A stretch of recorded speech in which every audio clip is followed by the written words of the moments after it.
regret the sad demise of Maharashtra NCP and NDA partner Shri Ajit Pawar in a plane crash. It is very unfortunate that in a plane crash we have lost many leaders, and Ajit Pawar is now one of them. In Baramati, the small plane which has crashed has taken away 6 lives. It is very sad. A great loss to the NDA and great loss to Maharashtra development and politics. And all my sympathies to the family of Ajit Pawar to bear the loss.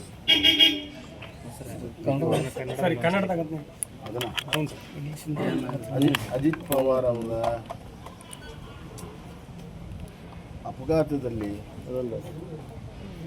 ಅನಿರೀಕ್ಷಿತವಾಗಿರುವಂತಹ ಸಾವು ನಮಗೆಲ್ಲರಿಗೂ ಆಘಾತ ತಂದಿದೆ. ವಿಮಾನದ ದುರಂತದಲ್ಲಿ ಹಲವಾರು ನಾಯಕರನ್ನು ನಾವು ಕಳ್ಕೊಂಡಿದ್ದೇವೆ ಹಿಂದೆ.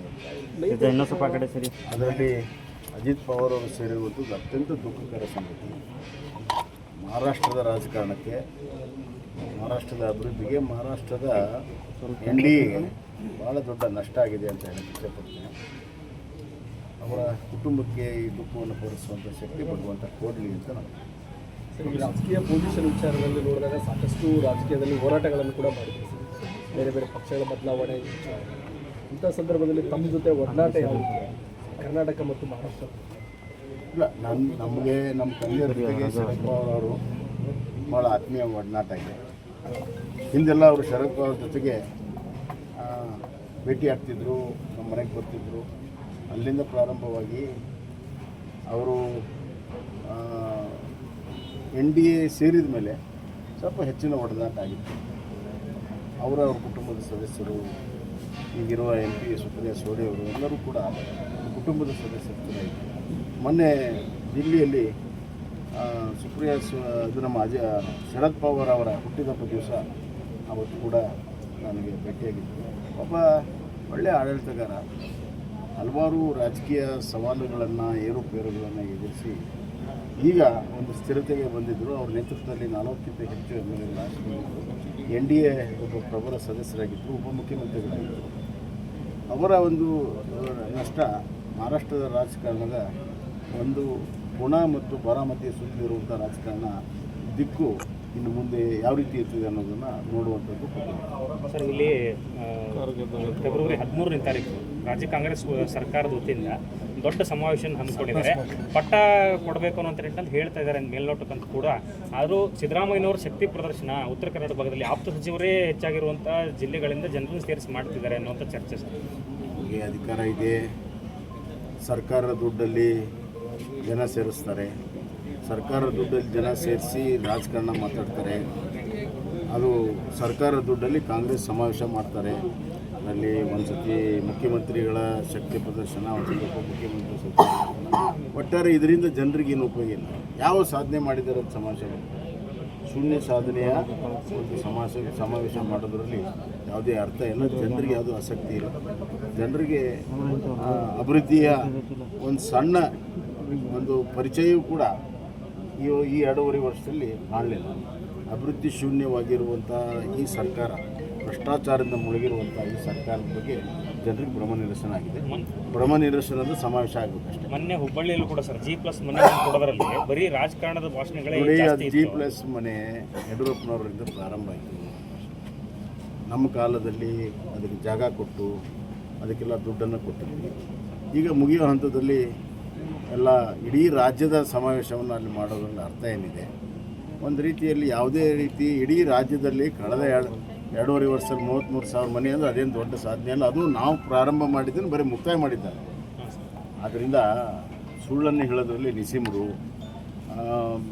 ಇನ್ನೊಬ್ಬರ ಸಾಧನೆಯನ್ನು ತಮ್ಮ ಸಾಧನೆ ಅಂತ ತೋರಿಸ್ಕೊಳ್ಳಲು ನಿಸಿಮರಾಗಿರುವಂಥ ಕಾಂಗ್ರೆಸ್ಗೆ ಜನರು ಅರ್ಥ ಮಾಡ್ಕೊಳ್ತಾರೆ.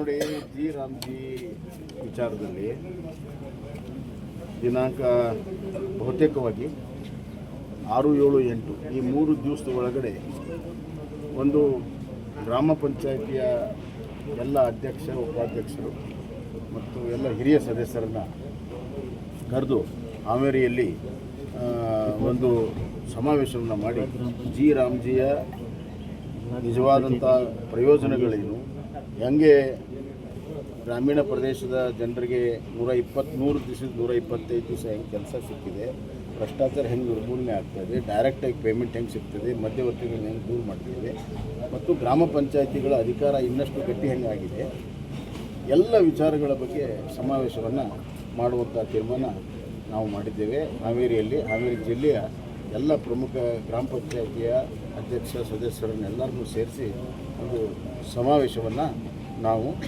ಬಹುತೇಕವಾಗಿ 7ನೇ ತಾರೀಕು ಮಾಡಬೇಕು ಅಂತ ತೀರ್ಮಾನ ಮಾಡಿದ್ದೇವೆ. ಎಲ್ಲರ ಹತ್ರ ಚರ್ಚೆ ಮಾಡಿ ಅಂತಿಮವಾಗಿ ಡೇಟ್. ಗ್ರಾಮ ಪಂಚಾಯತಿಗಳಿಗೆ ಮಹಾತ್ಮ ಗಾಂಧೀಜಿ ಹೆಸರು ಇಡ್ತಾ ಇದ್ದಾರೆ. 6,000 ಗ್ರಾಮ ಪಂಚಾಯತಿಗಳಿಗೆ ಡಿ ಕೆ ಶಿವಕುಮಾರ್ ಅವರು ಅಲ್ಲ, ಹೆಸರು ನೋಡ್ರಿ, ಮಹಾತ್ಮ ಗಾಂಧೀಜಿ ರಾಮರಾಜ್ಯದಿಂದ ರಾಮರಾಜ್ಯ ಅಂತ ಹೇಳಿದ್ದಾರೆ. ರಾಮ ಮತ್ತು ಗಾಂಧೀಜಿ ಬೇರ್ಪಡಿಸೋಕ್ಕೆ ಸಾಧ್ಯ ಇಲ್ಲ ಅನ್ನುವಂಥದ್ದು ಕಾಂಗ್ರೆಸ್ನವ್ರಿಗೆ ಅರ್ಥ ಆಗ್ತಾಯಿಲ್ಲ. ಒಂದು ಅದಿರಲಿ. ಈಗ ಗ್ರಾಮ ಪಂಚಾಯತಿಗೆ ಇವರು ಏನು ಮಾಡಿದ್ದಾರೆ, ಏನು ಸಾಧನೆ ಮಾಡಿದ್ದಾರೆ, ಕಳೆದ 2 ವರ್ಷದಲ್ಲಿ ಏನು ಅನುದಾನವನ್ನು ಕೊಟ್ಟಿದ್ದಾರೆ, ಸ್ಟೇಟ್ ಹೆಂಗೆ